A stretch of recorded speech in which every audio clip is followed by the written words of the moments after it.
আজ স্বাধীনতা দিবস, আর সেই উপলক্ষে আরামবাগ হাই স্কুলে আরামবাগ সাংগঠনিক জেলা বিজেপির উদ্যোগে এক দিবসীয় মহিলা ফুটবল প্রতিযোগিতা ভারত মাতা কাপ অনুষ্ঠিত হলো। এদিনের এই প্রতিযোগিতায় 4টি ফুটবল দল অংশগ্রহণ করে। এদিনের এই ফুটবল প্রতিযোগিতায় উপস্থিত ছিলেন আরামবাগ সাংগঠনিক জেলার সভাপতি তথা পুরসুরা বিধায়ক বিমান ঘোষ সহ অন্যান্যরা। এই বিষয়ে কি জানাচ্ছেন তিনি, ওনার থেকে শুনবো বিস্তারিত। 24 আওয়ার্স আরামবাগ রিপোর্ট।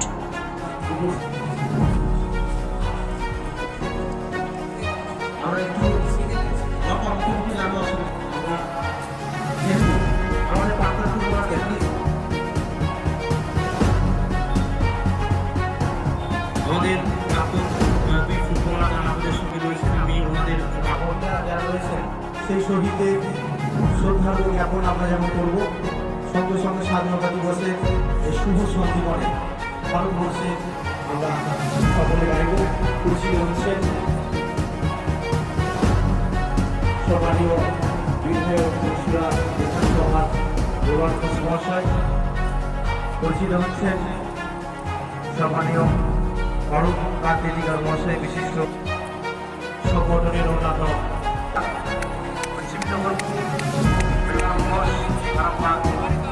সাংগঠনিক সম্মানীয় সভাপতি ফুটবলে মঞ্চ করছেন এবং goal post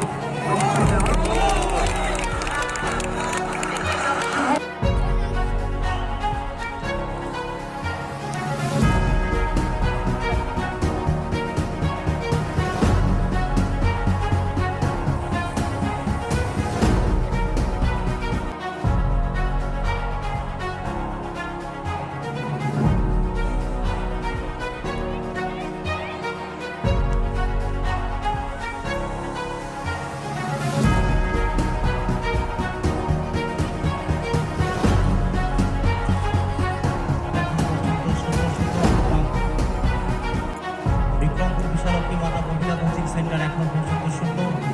Bolpur MSc form Birbhum তার এখন পর্যন্ত শূন্য।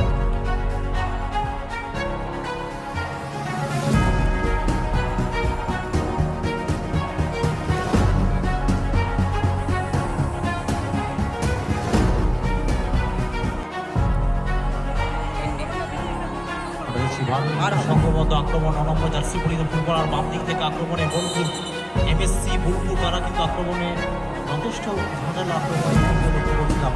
আরামবাগ হাই স্কুল মাঠে মহিলা ফুটবল টুর্নামেন্ট এলাকায় সারা জাগরণ ফুটবল টুর্নামেন্ট ভারত মাতা কাপের নামে এই মুহূর্তে আপনাদের সামনে আরামবাগবাসীর জন্য অবশ্যই বাড়তি পাওনা সিআরের অন্যতম টিমের সঙ্গে মহিলা ফুটবলারদের আকর্ষণীয় ফুটবল আরামবাগ সাংগঠনিক জেলা বিজেপির তত্ত্বাবধানে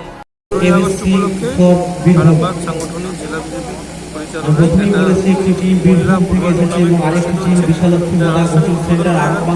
চারটে টিম অংশগ্রহণ করছে এই খেলায়। এখানে বাঁকুড়া থেকে আমাদের বোলপুরে একটা টিম আছে, হলদিয়া থেকে একটা টিম আছে, আরামবাগের একটা টিম আছে, আর একটা বাঁকুড়ার টিম আছে। কি কি পুরস্কার থাকছে? পুরস্কার দিয়ে তো খেলার বিচার করা যায়। খেলা মানুষ দেখছে, এটাই। কাদের পক্ষ থেকে করা হচ্ছে? আরামবাগ সাংগঠনিক জেলা বিজেপি